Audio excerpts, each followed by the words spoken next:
Olá pessoal, aqui mais uma vez com todos vocês para a gravação de mais um vídeo. E hoje eu gostaria de falar sobre o jejum de 21 dias de Daniel, mais conhecido como jejum de Daniel, feito pela Igreja Universal do Reino de Deus, ultimamente nos últimos anos.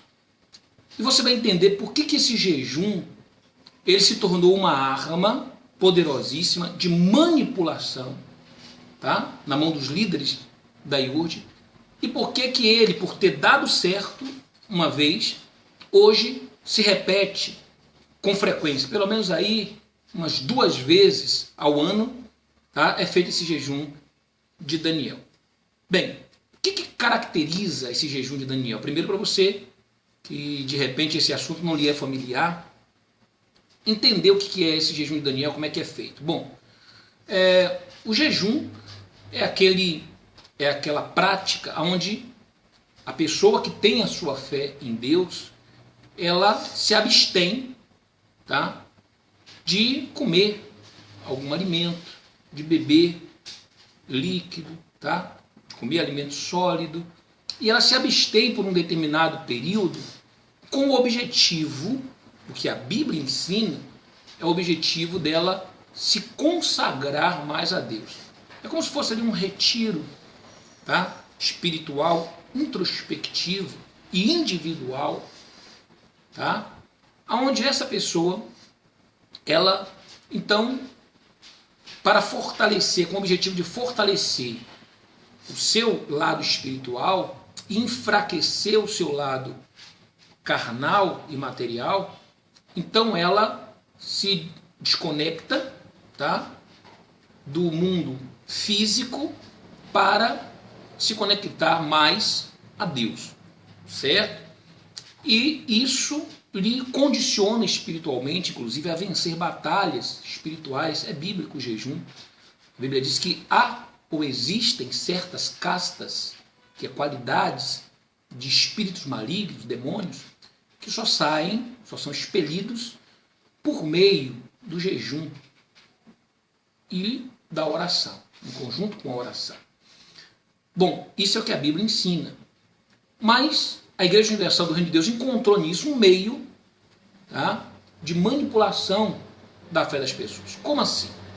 Por exemplo, todas as vezes em que a igreja tem conhecimento antecipado, porque ela tem informantes infiltrados em outras redes de televisão, emissoras de televisão, ou na parte política, em qualquer outra área, e quando ela sabe que vem uma bomba, tá, que vai se desencadear ali alguma perseguição contra a igreja, ou determinados assuntos na mídia, quer escrita, quer televisada, audiofônica, ou agora também através da internet, tá?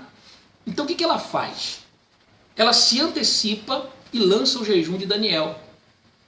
Ou seja, o jejum de Daniel é um jejum onde as pessoas, elas se abstêm totalmente de, durante 21 dias, no período de 21 dias, elas não podem assistir televisão, tá certo? A não ser que seja algum programa da Igreja Universal do Reino de Deus. Aí pode, não quebra o jejum. Mas ela não pode assistir nenhum programa informativo, nenhum telejornal, nada que venha ali entreter, tá? Não pode assistir, não pode ter acesso à internet. É muito comum nas redes sociais você ver algum dos membros, tá, da igreja escreverem lá: olha, estarei ausente pelos próximos 21 dias por causa, em função do jejum de Daniel. E ela se desconecta da internet. Elas também não podem ter acesso a absolutamente nada que lhe traga informação. E por que isso? Qual é o objetivo da igreja com isso? Bom, é fazer com que elas não sejam bombardeadas, tá, pelas informações que vão cooperar para que elas reflitam, para que elas pensem, para que elas questionem, tá? Para que elas passem a olhar a igreja com outros olhos, tá? Que lá dentro eles ensinam que são os maus olhos, tá? Muitos membros têm medo, membros obreiros e pastores têm medo de falar contra esse sistema, porque são ensinados o seguinte: olha, se você tiver maus olhos, olhar e ver defeitos na igreja, o defeito não está na igreja, não está nos líderes da igreja, o defeito está nos seus olhos. São seus maus olhos. E o seu corpo está todo em trevas por causa dos seus maus olhos. E aí então, esse ensinamento faz com que eles não questionem. Mas eu quero fazer uma pergunta aqui a você que se recusa a questionar e que tem medo de estar olhando com maus olhos, tá? Eu faço a seguinte pergunta para você. Você sabe de onde nasceu o cristianismo? Como surgiu o cristianismo? Você sabia que o cristianismo ele surgiu exatamente de um questionamento? O questionamento de um homem chamado Martinho Lutero. Esse homem, ele fazia parte lá, era um padre da Igreja Católica, tá? Ele era um membro, um dos integrantes da Igreja Católica. E ele começou a perceber lá dentro da Igreja Católica, certo? Até então não existia cristianismo. E ele começou a perceber que haviam coisas erradas lá dentro. Ele foi criado lá dentro, ele foi formado lá dentro, ele foi ensinado sobre as doutrinas do catolicismo. E lá dentro ele começou a aprender tudo isso, mas ele começou a ver coisas erradas. Inclusive coisas essas que vêm estourando na mídia nos dias de hoje. Coisas essas que antes eles negavam veementemente e que hoje, tá, o próprio Papa, ele chega a pedir perdão às vítimas do passado. Então, no passado houve a Inquisição, onde aqueles que eram contra o sistema eram queimados vivos, tá?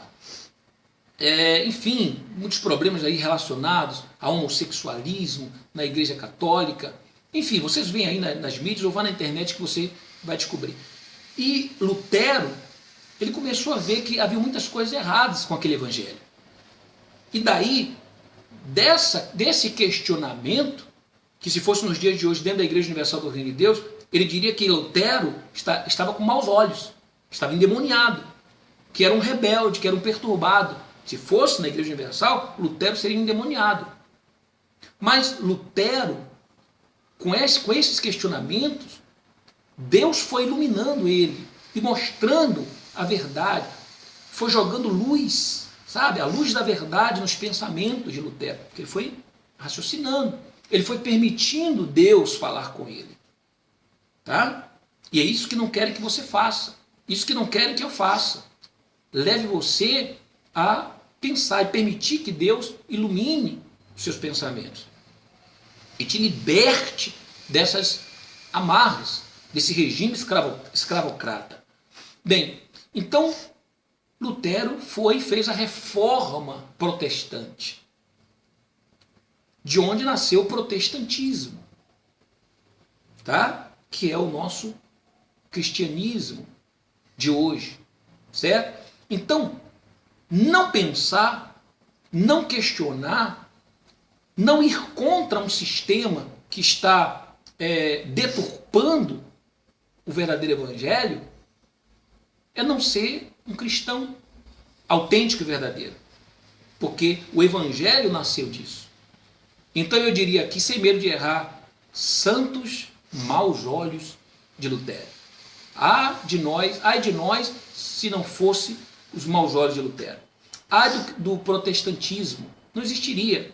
Se não fosse os maus olhos de Lutero, não existiria o protestantismo. Não é verdade? Eu pergunto, você é o quê? Você é protestante? Você é um cristão? Você defende o cristianismo da autêntica palavra de Deus? Então, não tem como você dizer que ir contra a tudo que é heresia, ensinamentos que não estão na Bíblia, tá? É ir contra Deus, é ser endemoniado, é ter maus olhos. Você está completamente equivocado. E esse jejum de Daniel é exatamente para isso. para fechar os olhos das pessoas, para tapar os ouvidos das pessoas, para que elas não vejam, não ouçam. Eles colocam vendas, tá? E tampões nos ouvidos das pessoas para que elas não vejam, não ouçam nada ao seu redor. Não ouça ninguém, não veja ninguém que está trazendo algum tipo de alerta contra o perigo, o risco que ela está correndo. Sabe? E eu quero dizer para você, e é isso que é o jejum de Daniel, nada mais nada menos do que isso. E você pode ver um outro objetivo desse jejum de Daniel também é fazer com que as pessoas, ao não assistirem os programas de televisão, na internet, que elas não tenham acesso aos comerciais e propagandas que apresentam produtos para que elas comprem. Então, elas não enxergando, não tendo acesso, elas não vão comprar. Não comprando, sobra dinheiro no bolso delas, porque logo em seguida vem uma fogueira santa de Israel. E aí as pessoas têm que estar com dinheiro. Elas não podem ter gasto dinheiro. Certo? Então, aquilo que, na teoria deles, é uma preparação espiritual, é um retiro espiritual, esse jejum deles é diferente do jejum da Bíblia. Voltando aqui para Lutero, que foi o criador, tá? Aquele homem usado por Deus para que se criasse o protestantismo, que deu origem aí ao cristianismo, se não fosse ele, tá? Que estava ali, como é que ele estava ali vivendo numa caverna? Mente fechada. Inclusive eu recebi uma mensagem e eu queria agradecer, tá, ao meu amigo Alessandro, que me enviou essa mensagem. Quando ele viu o meu comportamento, a minha atitude, e viu a atitude e o comportamento de muitas pessoas em relação à minha pessoa, tá, lá uns 10%, 20%, a grande maioria tem nos apoiado. Eu agradeço a todos vocês, um beijo no coração de vocês. Mas existe ali uma pequena minoria que tem nos atacado, tá? Com ofensas, com palavras, até preconceituosas e de discriminação. Tá? E ele me enviou uma mensagem dizendo, olha, o que está acontecendo com o senhor é exatamente isso aqui. E eu li essa mensagem, que eu vou ler para vocês aqui agora. Tem tudo a ver com Lutero, tá? Tem tudo a ver com esses ataques que nós temos sofrido, tem tudo a ver com o que eu estou aqui falando. E eu entendi, através dessa mensagem, o seguinte, que o que eu estou fazendo, essas confissões e denúncias, eu estou nada mais, nada menos do que cumprindo a minha obrigação moral. Tá? Eu não estou aqui como pastor ou bispo pregando sermões para cumprir nenhuma obrigação espiritual. Não. Eu estou aqui cumprindo a minha obrigação moral como pessoa. Tá? Uma vez eu tendo vivido e visto muitas coisas, eu tenho a obrigação moral de falar disso, para não deixar as pessoas caminharem a passos largos para o abismo. Veja se não tem a ver com o que eu vou ler aqui agora. Olha só, ele me manda aqui a seguinte mensagem, tá? Ele diz assim, olha, eu vou ler. Preste bastante atenção, ele diz assim, olha, o mito ou alegoria da caverna. Então isso aqui faz uma alusão, tá, aos últimos acontecimentos relacionados à minha pessoa. Então vamos lá. Diz assim, o mito ou alegoria da caverna é uma das passagens mais clássicas da história, da filosofia, sendo parte constituinte do livro, e aí ele dá o nome do livro aqui que eu não vou relatar, onde se discute sobre teoria do conhecimento. Grave essa palavra, conhecimento. E lembre-se que, embora isso aqui trata-se de um mito, uma alegoria, tá bom? Mas ela faz alusão à teoria do conhecimento. Lembre-se que, se você não quiser crer nisso aqui, creia na Bíblia, tá?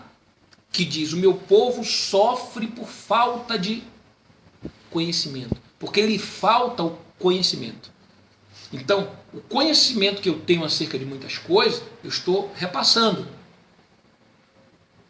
Pegue para si quem quiser, e quem não quiser, vá em frente. Tá? Lá na frente, o preço que você vier a pagar pela sua indiferença, tá? Não diga que eu não avisei, tá bom? Você pode pagar muito caro, assim como eu paguei muito caro e muitos outros pagaram caro. Bom, aí diz aqui, discute a teoria do conhecimento. Linguagem e educação da formação do estado ideal. A narrativa expressa dramaticamente a imagem, veja bem, a imagem de prisioneiros que desde o nascimento são acorrentados no interior de uma caverna. Então veja essa história. Prisioneiros que desde o seu nascimento, desde que nasceram, são acorrentados no interior de uma caverna. De modo que olhem somente para uma parede iluminada. Então colocaram lá os homens desde o seu nascimento. Eles nasceram, pronto, foram colocados numa caverna. Acorrentaram eles. Certo? E assim eles cresceram. E eles só podiam olhar para um lugar. Para algumas imagens que haviam sido pintadas ali nas paredes da caverna. Aqui, ó. De modo que olhe somente para uma parede iluminada por uma fogueira. Essa ilumina um palco onde estátuas dos seres como homens, plantas, animais, etc., são manipuladas. Então imagine, essas pessoas nasceram ali, foram colocadas naquela caverna, tá certo? Estavam acorrentadas, não tinham como sair. E elas só tinham como olhar, só tinham como opção o quê? Olhar para a parede da caverna, que tinha alguns desenhos. Então tinha lá o desenho de uma estátua, de um homem, um desenho de uma planta, um desenho de um animal, só que era um desenho. E para esses desenhos se mexerem, então eles acenderam uma fogueira, tá? Aqueles que botaram eles presos na caverna acenderam uma fogueira, e as chamas do fogo dessa fogueira se mexiam, fazendo aquelas imagens também se mexerem. Entendeu até aí? Vamos lá. Aí diz aqui. No entanto, as sombras das estátuas são projetadas na parede, sendo... vou voltar aqui. São manipuladas como que representando o cotidiano desses seres. No entanto, as sombras das estátuas são projetadas na parede, sendo a única imagem que aqueles prisioneiros conseguem enxergar. Com o correr do tempo, os homens dão nomes a essas sombras, tal como nós damos as coisas, e também a regularidade de aparições dessas. Os prisioneiros fazem inclusive torneios para se gabarem, se vangloriarem, a quem acertar as corretas denominações e regularidades. Então, eles só tinham aquilo ali como meio, né, de entretenimento, de crença. Então eles começavam a dar nomes àqueles seres, igual você dá hoje nome ao seu cachorro, tá? Eles começaram a dar, você dá nome ao seu filho, eles começaram a dar nome aos seres, às plantas, tá? Igual os seres humanos de hoje fazem. E em um determinado momento eles começaram até a fazer torneios entre si, sabe, disputarem entre si. Muito bem. Imaginem agora que um desses prisioneiros, agora eu chamo você a apelar para a sua inteligência, um desses prisioneiros é forçado, por força das circunstâncias, ele é forçado a sair das amarras e vasculhar o interior da caverna. Então um daqueles vai lá, se desvencilha, e começa a vasculhar o interior da caverna. Ele veria que o que permitia a visão era a fogueira, e que era, na verdade, os seres reais, e que os seres reais, na verdade, eram as estátuas e não as sombras. Então ele acaba de descobrir uma farsa. Peraí, então ali não são seres reais se movendo. Essa fogueira aqui que eu descobri vasculhando que está acesa, A sombra dela é que faz o movimento nessas estátuas. Tá? Coloca as estátuas, a sombra bate nas estátuas e desenha lá umas imagens na parede se mexendo. Então elas não são reais. Então ele acaba de descobrir, se deparar com essa descoberta. Vamos lá. Aí isso aqui, ó. Mas imaginemos ainda que esse mesmo prisioneiro fosse arrastado para fora da caverna. Tá? Não demoraria a perceber que aqueles seres tinham mais qualidade do que as sombras e estátuas, sendo, portanto, mais reais. Significa dizer que ele poderia contemplar a verdadeira realidade. Os seres como são em si mesmo. Não teria dificuldades em perceber que o sol é a fonte da luz que o faz ver o real. Bem como é desta fonte que provém toda a luz, tá? Bom, o calor que aquece, etc.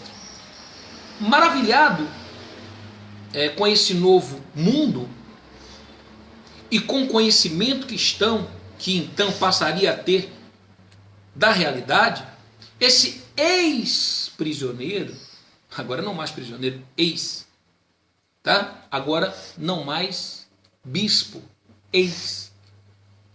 Lembrar-se-ia de seus antigos amigos no interior da caverna, da vida que lá levavam, e imediatamente sentiria pena deles, da escuridão em que estavam envolvidos, e desceria à caverna para lhes contar o novo mundo que descobriu.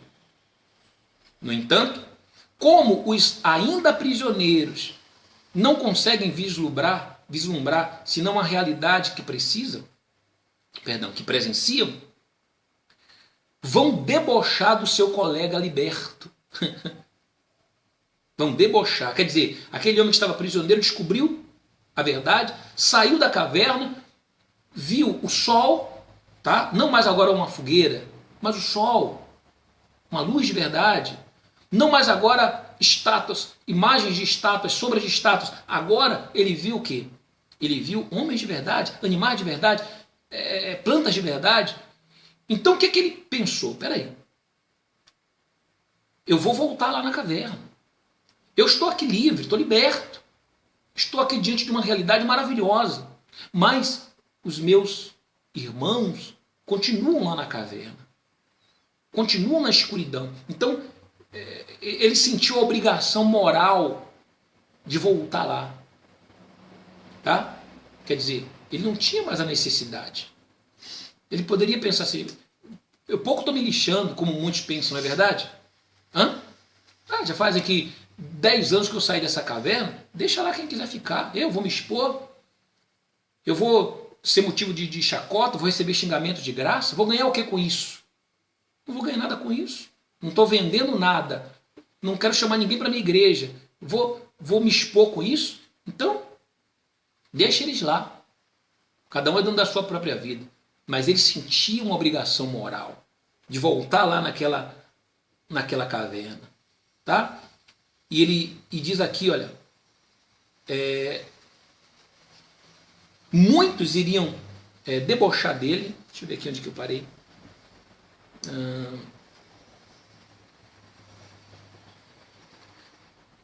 Tá aqui. Debochar do seu colega liberto, dizendo-lhe que está louco e que se não parasse com suas maluquices, acabariam por matá-lo. Olha só, matá-lo. Aqueles que ele desceu lá para ajudá-los, para falar a verdade, para abrir os olhos. O chamariam de louco, se levantariam contra ele. Tá? Este modo de contar as coisas tem o seu significado.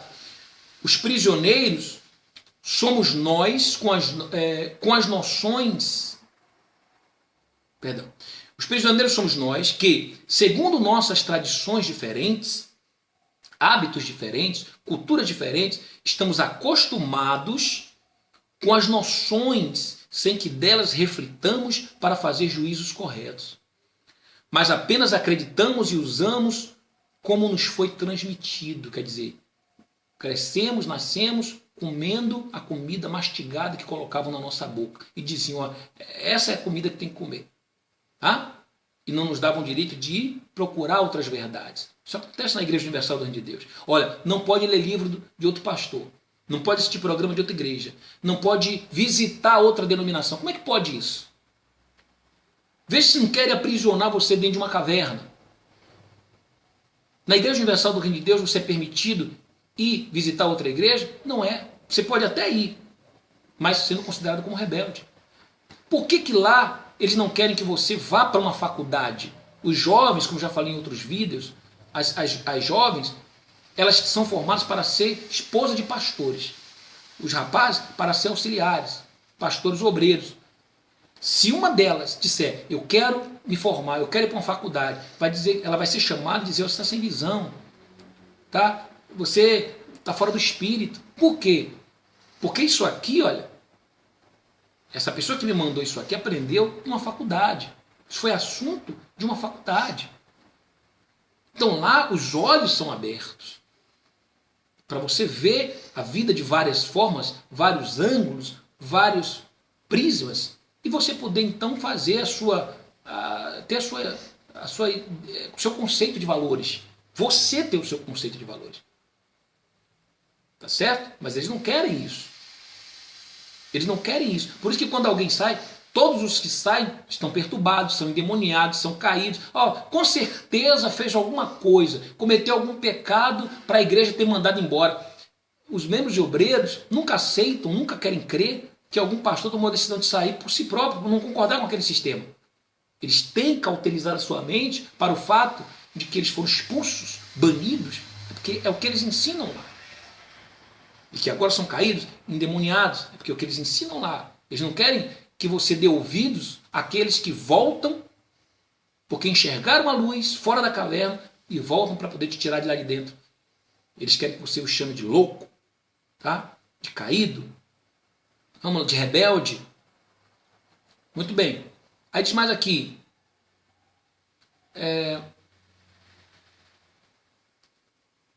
A caverna é o mundo ao nosso redor.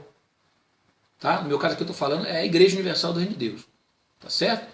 E a religiosidade. Certo? A religiosidade. Vamos lá. Que é o mundo inteligível por possuir formas ou ideias que guardam consigo uma identidade indestrutível e imóvel, garantindo o conhecimento dos seres sensíveis. O inteligível é o reino das matemáticas, que são o modo como aprendemos o mundo, construímos o saber humano. A descida, tá, de voltar à caverna, é a vontade ou a obrigação moral que o homem esclarecido tem de ajudar os seus semelhantes a saírem do mundo da ignorância, do mal, para o bem, tá? Para construir um mundo mais justo, com sabedoria. O sol representa a ideia suprema de realidade.